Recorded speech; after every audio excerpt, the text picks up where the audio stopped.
Hello and welcome to the Next Gen Racing YouTube channel for our weekend preview, where the highlight this weekend is the Betfair Sprint Cup. Yes, we have Group 1 action back with you guys, and we're recording on transfer deadline day. And I can tell you now there's one man that is not going anywhere with regards to the Next Gen Racing channel. It's Jack Dorling. Jack, how are things? Yeah, very good. Thank you. Very good, Sam. Yeah, I'm here to stay. Another 5-year deal. It's a long deal signing. I'm happy to be with the club. I mean, the ownership's going great. I mean, the manager's going great guns. I know In the Know and Racing Post are looking to snap him up, but yeah, it's all good. Oh, yeah, no, very good. Looking forward to a good national hunt season incoming as well. Like I say, we've got so much action coming your way over the next couple of months with that kind of merge from the flat into the jumps. Looking forward to that. We've got good action to go through today. We've got Haydock to start off with. We're then going to go to Kempton for their Group 3, the September States. Go to Ascot for their big handicap this week. And we'll finish off by previewing the Prix de Moulin over in France. So let's start off with the 145 at Haydock, Jack. This is the Group 3 Superior Mile Stakes, obviously over a mile. And Reach for the Moon is the 5-4 favourite here. Dark Shift, 6-1. Bayside Boy is 13-2. Triple Time, 7-1. Brunch 11s and 16s bar those. Now, the Queen's Banker at Royal Ascot, heavily odds on, Jack, was Reach for the Moon. People who've been backing this horse must be banging their heads against the wall. I think a lot of people will be hoping this don't stop moving at the weekend and is reaching for the stars, let alone the moon. But Jack, can this horse bring it all back together this weekend? I hope you like the S Club puns that I tried to get in there. Yeah, I like that. Tiny little bit before my time, but don't worry, I did get there. I did get there, which I like. But no, I think five just was just a tad short. It Look, of is. course, he was a very good juvenile. There was a massive hype around him because, of course, of his illustrious owner, the Queen. But I mean, this year I thought his reappearance when at Sandown was great. But then last time out, he was just very disappointing. Claymore, yes, is a good 3-year-old, but look, he should be getting the better of Claymore. Will I be backing him at 5-4? Absolutely not. I think it's a bit of a muddling race. There's quite a few 3-year-olds who could go on and have a lot of potential, but I think none of the last 12 winners were aged 4 or above. So it's a very tricky race. Am I going to be having a big bet? No. Dark Shift has been running well in these big field handicaps. This obviously requires a completely different set of skills to what he's been showing when he won the Royal Hunt Cup and, of course, the likes after. So I'm really looking forward to seeing Triple Time out, though. Kevin Ryan trained Triple Time, who was highly touted for the 2,000 guineas after an impressive season as a juvenile. He got the better of Haffett over course and distance on his latest run, which I think was 364 days ago. He was met with, quote unquote, a small setback just before the Guineas, but of course has been out all season. I mean, he's closely rated to Ostilio, which I think is a slight concern because Ostilio wasn't great fresh, so he may need the run, especially after a setback. But if he is on the song, I wouldn't be surprised if he actually is a little bit too good for this lot in the future. I think he hopefully has a good 4-year-old campaign ahead. It's a shame we haven't really been able to see him this year. Bayside Boy, he hasn't really kicked on this term, I don't think. I find it quite hard to back him, especially after his run at Goodwood, and even down to Taquary Bay, I don't think can be discounted. I mean, his last 2 runs were both career bests. He was second behind Tempest. Of course, that form has been franked since Ascot, and then was a staying on 5th over 7 furlongs at Goodwood last time out. I think the step back up in trip should suit, and I think he's about 16-1. So look, I hope either Triple Time or Taquary Bay can do the business, but it will definitely be a watching brief for me. Okay, a couple of big prices there. Triple Time, a nice 7-1 price there. And the horse you say is becoming a bit unbackable for yourself. But I actually like this horse, Bayside Boy. Behind Roccagiani, your favourite Roccagiani, Jack, at Goodwood the last day. Look, ran on really well that day and actually looked like, he was in a very challenging position. I completely agree. The horse may not have come on as much as we thought, but I still don't want to give up on this horse. I've got a feeling there is more to come. The Varians are going great guns at the moment. I think they've had a double today and a really smart 2-year-old in Sakir. That's definitely one to keep an eye on for them. A really nice looking 2-year-old. I think the Middle Park might be on the mind for that horse next. But I just have this feeling that Bayside Boy, this race is going to be run at a decent clip. Looking at the field in here, I think you're going to see a few go off at a decent pace. I just think Reach for the Moon definitely needs taking on. I mean, this horse has had a run of seconds now, has these question marks that you could have around this horse, may just be good enough and may just be the horse that could show a lot more improvement from the runs that he's already had this season. But I'm going to take him on. I think Bayside Boy could definitely go and do the business. I actually think 13-2 is a fairly fair price. I know this horse may be one that people are giving up on, but I'm going to give this horse a chance. Bayside Boy, 13-2 for the informed variant team. I've just got a feeling he's going to go in. So that horse for me, and triple time for Jack in the opening race that we're going to be previewing. Let's move on to the race prior to the big one then at Haydock. It's the 255, the Old Borough Cup handicap. A mile and 6, Class 2 handicap. Sulcombe is your 9-4 favourite. Contact 6-1. Yukon Glen and Evaluation 8-1. Rodzinski's 11s and 18s bar these. Now, I was on Sulcombe the last day, Jack, at York. I thought this was actually one of my bankers of the meeting. And look, he showed how well handicapped he is. But look, I think being put up a whole stone in the weights, can that stop him? I don't actually know, really. I mean, when something's trained by William Haggas, who knows what's going to stop them? I mean, he was ridiculously impressive last time out, wasn't he? I mean, he's still a 3-year-old. He's still going to be improving, but he's 9-4 in these big, muddling handicaps over a mile and 6 furlongs. It's not really the kind of price or race, really, that I'd want to be taking something that short. I mean, there's three trainers that you always have to look for when it comes to these kind of staying handicaps. That's Ian Williams, Ian Jardine, and Jim Goldie, who absolutely love it up north in these. And I think I'm going to side with Ian Williams' Halifon, who I was kind of on the wrong side of towards the early days of the season. But I mean, he's been very progressive. Did you save up for the Chester Cup? I did indeed. I did put him up for the Chester Cup, and he ran no race whatsoever. But I mean, he's won 2 of his last 3. He's been very progressive of late.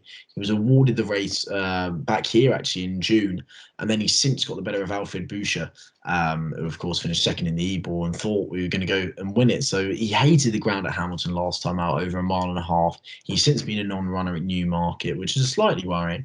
But I think stepping back up in trip, I think a mark of 94 is very fair. Ben Sanderson, of course, takes off £3 in the saddle. Yeah, he's still 20-1, so he'll probably be my dart and take on Sulcombe. Okay, 20-1 Halifon. Give that horse a chance in the big staying handicap at Haydock. I actually think that Sulcombe's just going to become this group performer in the staying division next year.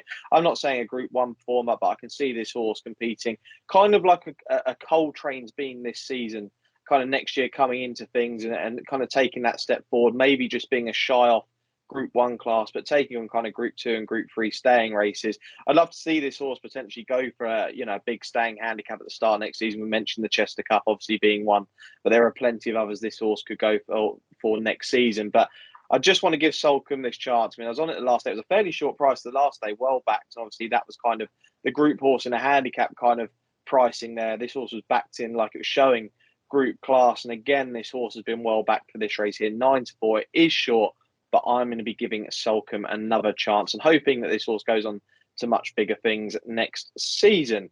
Now let's go on to the highlight of the card then. This is the Group 1 Betfair Sprint Cup at 3:30. 6 furlongs, part of the Champions Series. Now we're going to be there on Champions Day.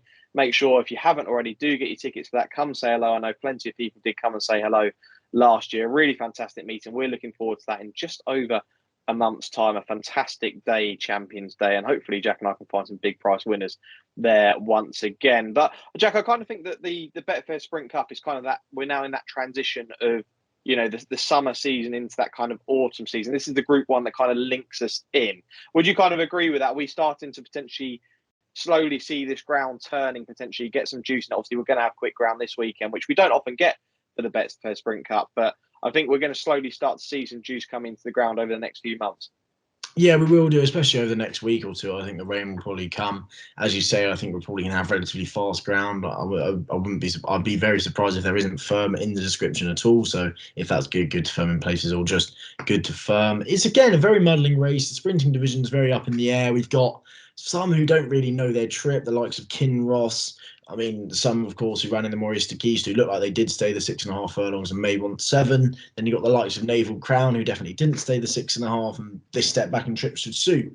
And then you've got the likes of Minzar, who's been very hard, I think, to get right this season. He's been knocking on the door at Group 1 level. You've got Art Power stepping back in trip after his reappearance at 7 furlongs, who you say has no chance, but seems to always knock on the door in these big Group 1s. It's a very, very muddling race, look, and for me, I think Naval Crown has just been very consistent. Of course, he won the Platinum Jubilee at Ascot over 6 furlongs, then finished second next time out, and then was a gallant fifth, I think, in the Marista Geest. I think quick ground at 6 furlongs is exactly what he wants.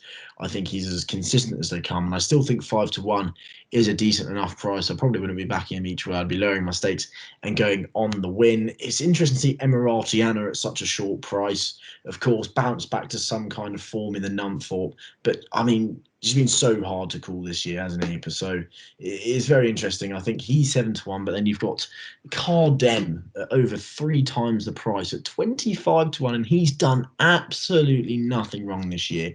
He won at Newmarket, albeit from a brilliant William Buick ride. He won the King George. He finished fourth in the Nunthorpe, and he's still 25-1. He doesn't get the respect he deserves whatsoever. So if he runs another big race, I really wouldn't be surprised. But there's also one at 100-1 who I'm definitely. Oh my God, here it is. We haven't had one of these for ages, Jack. 100-1 shot on the channel. This has been ages since you've had one of these. Go on. Yeah, I know, and I mean, it's fair to say she's definitely 100-1 for a reason, because she finished last of 12 in Group 3 company last time out. But Hala Afmani is a half sister to Hello Youmzain, who of course won this as a 3-year-old, and she's a whopping 100-1. She's only had the 4 starts. She sprinted home in great starts, run by 5.5 lengths at Carlisle on debut as a juvenile, then finished third in the Firth of Clyde, I think it was, Air in Group 3 company on her next run behind Canonised. This year finished a respectable 7th in the Commonwealth Cup, and then last of 12 last time out in Group 3 company. I think it's very intriguing how they're stepping her back up to Group 1 company. I think she could still be a classy sprinter on her day. Maybe that's for next year, who knows? But I mean, if Hello Youmzain, her half-sister, did it, it wouldn't be a big surprise for me to see her outrun her odds. I know she's 100-1, but look, it was a respectable 7th in Group 1 company in the Commonwealth Cup. Yes, it wasn't the strongest Commonwealth Cup by any stretch of the imagination, but she's 100-1, and hopefully she'll be able to outrun her odds. There we go. Naval Crown 5-1. Hala Mahafmani is 100-1. Then Cardem is 25-1. Decent each way poke there. And to be fair, I mean, Minzel ran a decent race behind Highfield Princess the last day in the Maurice de Geese. The form of that looks fairly strong now.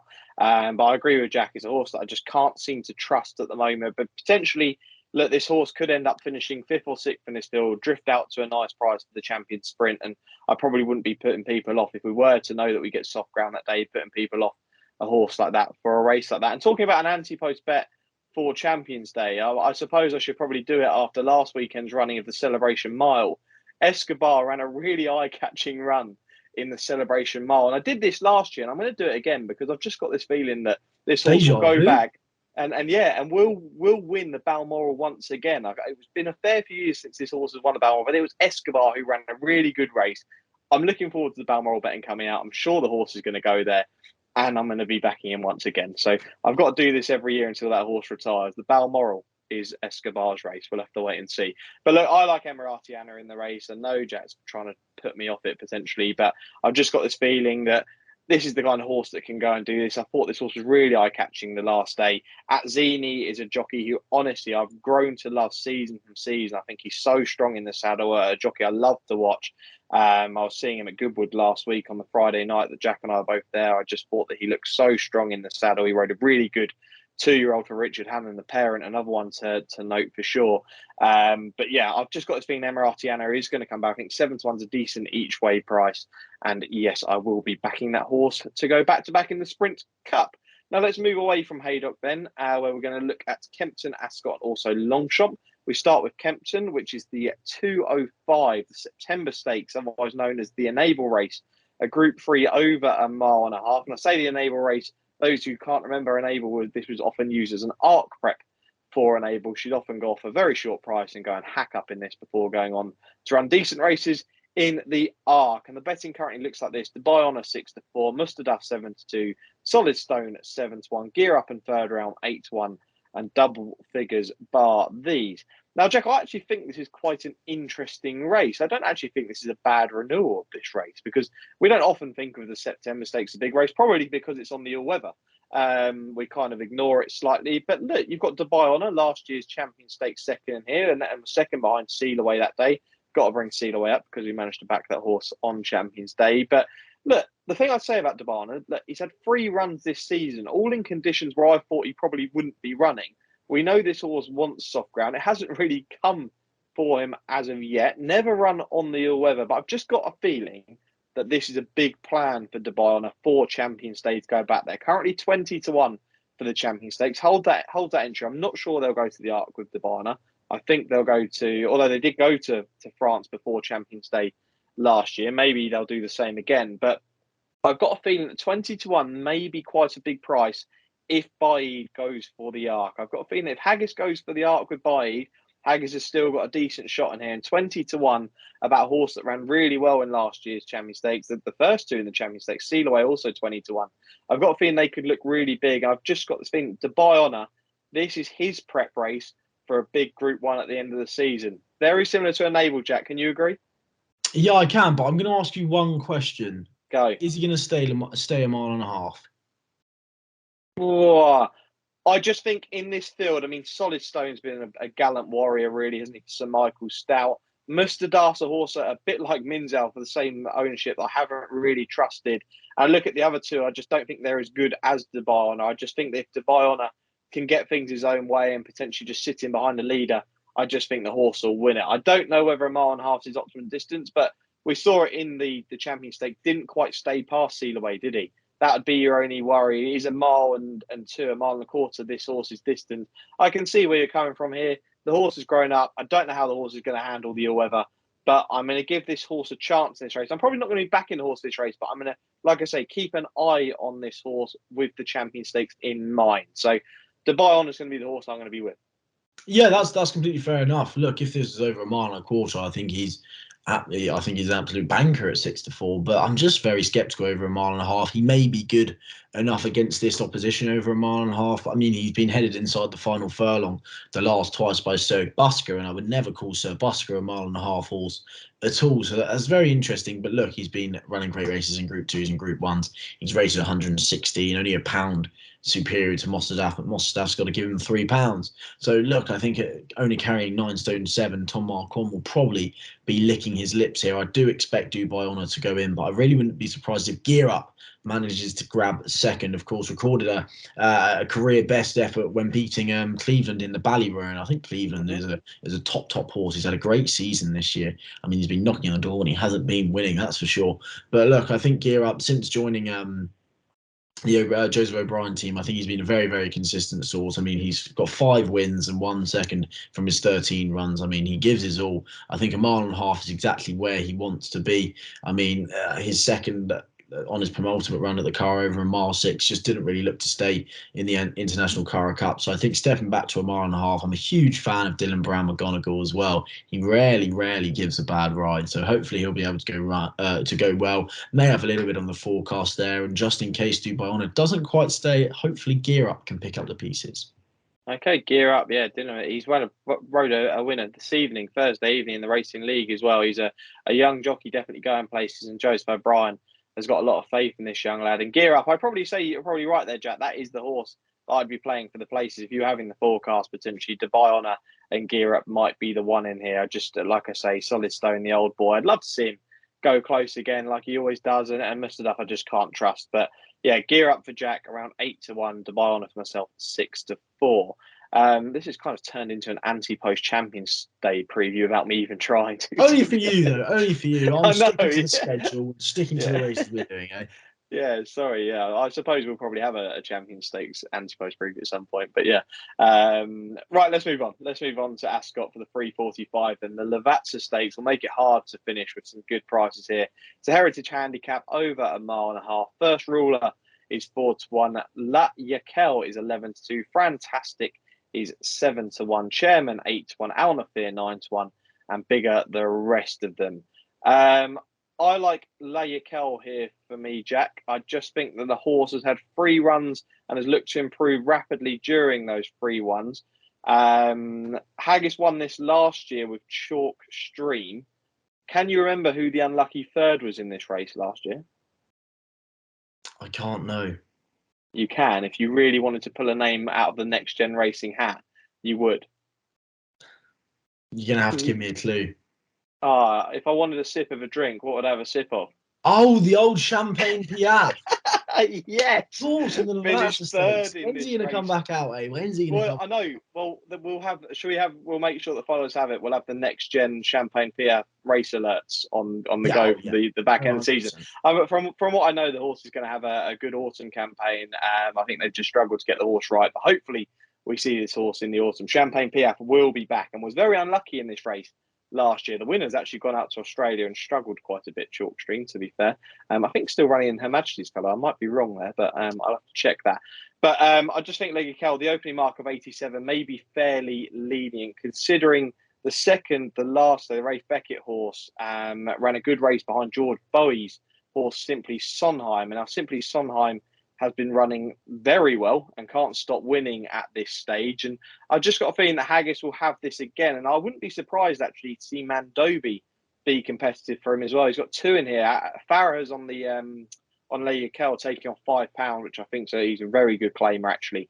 And I think that's very key in this race. But this horse here, Mandobi, running a handicap at Goodwood, which is working out to be very, very good. Secret State won that race. Sulcombe was also in that race, and this horse wasn't too far behind. So Mandobi would be the one to keep an eye on here. I've just got a feeling Haggis may be taking this race, whether I'll be bold enough to say the Haggis forecast here. But I think they'll both run decent races, but Leia Kell will be my selection. What about yourself, Jack?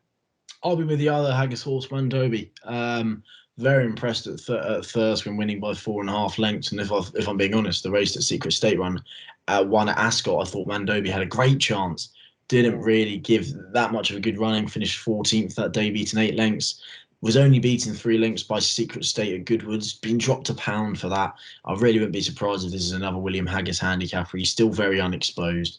Danny Tudhope's on board, which I think is a cracking a jockey booking. So hopefully Mandobi will be able to go well. I'll also be keeping a look on Chairman, who was second to Nahani back in the day, back this year when I thought Nahani was actually going to be a big derby contender. So hopefully Chairman will be able to go well. He's still off a mark of 92. I still think that probably underestimates his ability. So Mandobi will be my selection. And hopefully Chairman also runs a big race. Okay, Mandobi and Chairman, both similar prices in the race. Hopefully they go well for Jack. Right, let's go on to Sunday. We've got to give it a mention, and it's the Prix de Moulin. Now, we don't have the prices for this race. It's obviously a Group 1 over a mile over there in Longchamp. And the horses that are turning up, the likes of Caribus, Mongustine, the Revenant, Roccagiani, Order of Australia. We've got some big names turning up here, Jack. I've actually got no strong opinion on the race. I'm actually looking forward to watching this. It's going to be an interesting race, I've got a feeling, to watch, because, I've got question marks around quite a few of these, to be totally honest. And Caribus is one. And I know it's hard that people will be going, how do you have questions around Caribus? He just keeps winning. But I just don't know how good Caribus really could be. I hope he's going to be top draw, but you can probably understand from the St. James's Palace run why I'm thinking that. Oh yeah, 100%. It's a muddling race with the entries we have at the moment, don't we? I mean, Roccagiani, I don't think has too much of a chance, it's fair to say. Of course, you've got the 7-year-old, the Revenant, coming again, who's unbeaten this season. Of course, this is a big step back up. The good old Dream Loper, I don't think she has too much of a chance, bless her. But tell you what, God Blessing's a very interesting contender. Unbeaten from his 3 runs, only one listed company last time out. So it'll be interesting to see how he goes on his forefront. Of course, I think this demands a lot more. Again, it's not really a race I'll be having a bet on. I think Order Australia will be able to run another good race. I mean, he's as consistent as anything as a 5-year-old, isn't he? I mean, he was only beaten 3 lengths by Inspire in the Marwa, when I thought Light Infantry was just going to do it, but just got pipped by Inspire. But look, hopefully Order Australia goes well. But yeah, I'll be watching it with eager eyes, and hopefully we have a star come out. Yeah, it's going to be interesting. Looking forward to seeing the prices as well. It's not a race that I'm going to be betting on, however, but I am intrigued to see how Caribus gets on. There's quite a few winners in here. You've got the French 1,000 guineas winner Mongustine in here, and the Revenant, who's been ever so consistent over in France and the UK over a mile. So it's going to be really fascinating to see how some of these 3-year-olds get on against the older horses over in France. But looking forward to that on Sunday over at Longchamp. Now we should finish off by getting the naps and next best for this week. Is good, because I haven't actually planned a nap and next best, but I can probably work out who they're going to be for myself. So Jack, I'll let you go first with your next best. It's a tricky old week for that. My next best, I think, is going to be Halifon. I'm going to go for Halifon in the Old Borough Oh, Cup. nice price. 21. Okay. Halifon for yourself. Okay, my next best is going to come in the Lavazza Stakes, and I'm going to go with Latya Kel at 11-2. And your nap this week, Jack? Is going to be Naval Crown in the Sprint Cup. That's good. Let's take each other on then with our naps. And I'm going to say that Emiratiana will be looking forward to that. Get your naps in down below with your best bets for this weekend. We're looking forward to hearing what you've got to say. And we will reply to as many comments as possible. Like and subscribe as always. And we're going to be back at an earlier time of Thursday, 9 a.m. next week with our weekend preview. Looking forward to what's going to be a fantastic weekend. But enjoy whatever you're doing this weekend. And thanks for watching.